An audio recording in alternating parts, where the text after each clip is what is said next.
Assalamualaikum warahmatullahi wabarakatuh. Hai teman-teman, selamat malam semua. Perkenalkan, nama saya Iwan Prayogi dari Fakultas Syariah Program Studi Hukum Tata Negara 3 Universitas Islam Negeri Samarinda.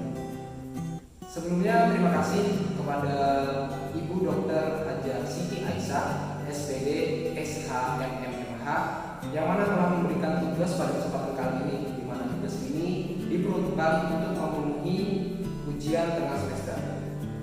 Oke, jadi pada kesempatan kali ini saya akan membahas tentang aliran sosiologikal, jurisprudensi, dan aliran pragmatikal legal realisme. Aliran sosiologikal jurisprudensi. Aliran ini ialah salah satu aliran dalam filsafat hukum. Aliran ini memandang bahwa hukum yang baik haruslah hukum yang sesuai dengan hukum yang hidup di masyarakat. Aliran sosiologikal jurisprudensi dengan tegas memisahkan antara hukum positif, the positive law, dengan hukum yang hidup, the living law. Sosiologikal jurisprudensi timbul sebagai proses dialektika antara aliran positivisme hukum sebagai tesis dengan mazhab sejarah sebagai antitesis, di mana positivisme hukum memandang tidak ada hukum selain perintah penguasa. Law is a command of lawgiver. Sedangkan mazhab secara sejarah memandang bahwa hukum timbul dan berkembang bersama dengan masyarakat.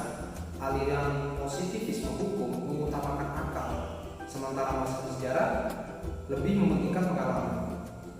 Dalam hal ini, aliran sosiologikal jurisprudensi menganggap bahwa akal dan pengalaman sama-sama penting. Tokoh-tokoh aliran sosiologikal jurisprudensi. Yang pertama yaitu Elgin Elgin dapat dianggap sebagai pelopor aliran sosiologikal jurisprudensi, khususnya di Eropa.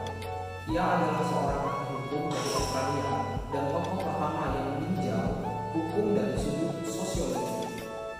Ehrlich melihat ada perbedaan antara hukum positif di satu pihak dengan hukum yang hidup di masyarakat di lain pihak. Menurutnya, hukum positif baru akan memiliki daya berlaku yang efektif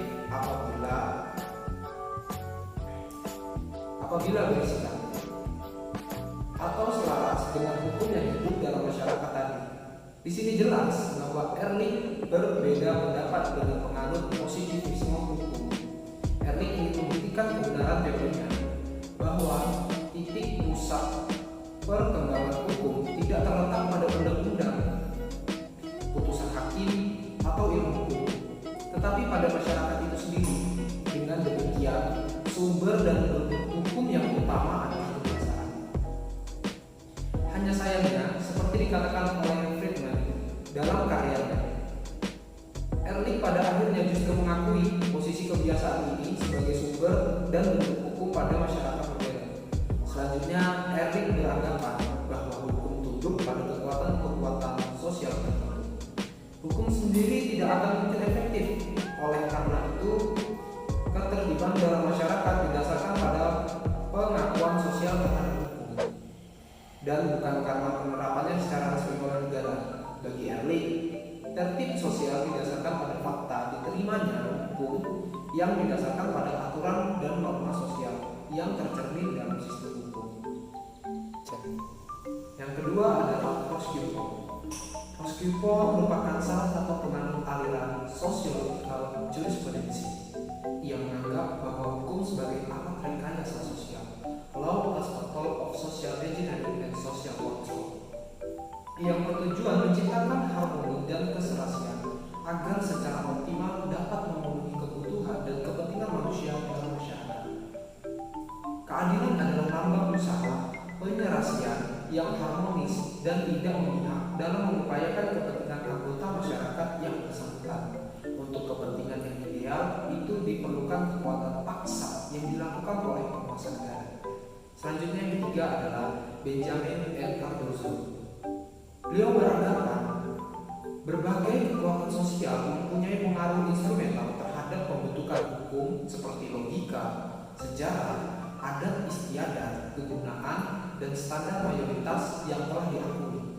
Menurutnya, perkembangan hukum sebagai gejala sejarah ditentukan oleh perubahan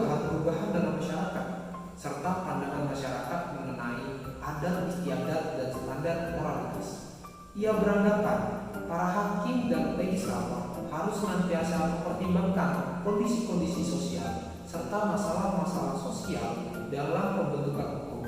Prinsip-prinsip sosial menurut Cardozo harus dipergunakan agar hukum selalu serasi dengan kebutuhan-kebutuhan sosial dan cita-cita tertib sosial. Bagi Cardozo, hukum harus menyesuaikan diri dengan perubahan-perubahan masyarakat, sedangkan legislator harus mendapatkan pengetahuan mengenai perubahan dari pengalaman serta studi terhadap kehidupan maupun pencerminannya. Selanjutnya adalah aliran pragmatikal legal realisme. Aliran hukum ini lahir dengan dilatar belakangi oleh berbagai faktor hukum dan norma, yaitu faktor-faktornya adalah sebagai berikut. Yang pertama adalah faktor perkembangan dalam filsafat dan ilmu pengetahuan. Mempelajari filsafat hukum tentunya tidak mudah, namun juga tidak sulit. Bagi kalangan praktisi hukum, dalam mempelajari filsafat hukum adalah suatu perimbangan dalam menjalankan tugas profesinya dalam hukum positif. Faktor yang kedua adalah faktor perkembangan sosial dan politik. Aturan hukum yang tidak cukup tersedia dapat menjangkau setiap putusan hakim karena masing-masing fakta hukum dalam masing-masing kasus yang bersangkutan bersifat unik.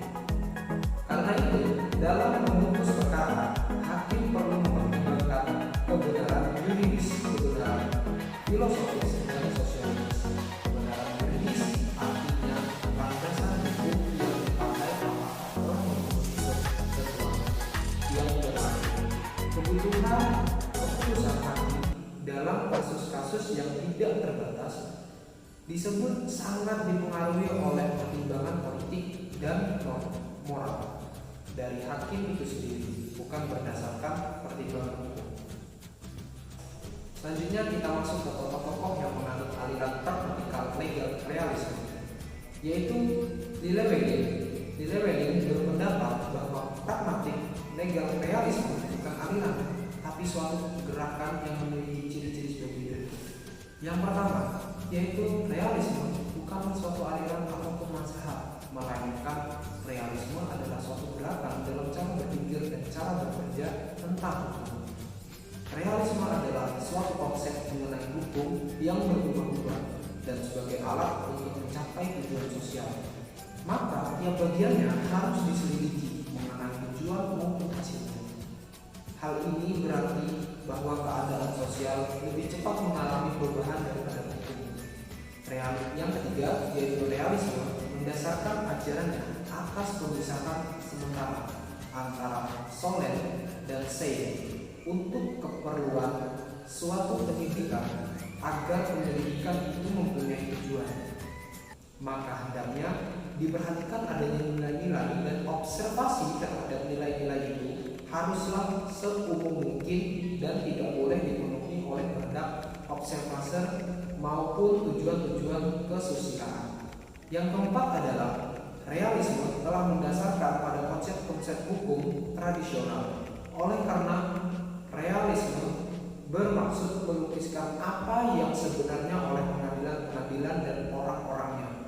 Untuk itu dirumuskan definisi-definisi dalam peraturan-peraturan dan merupakan ramalan umum tentang apa yang akan dikerjakan oleh pengadilan-pengadilan.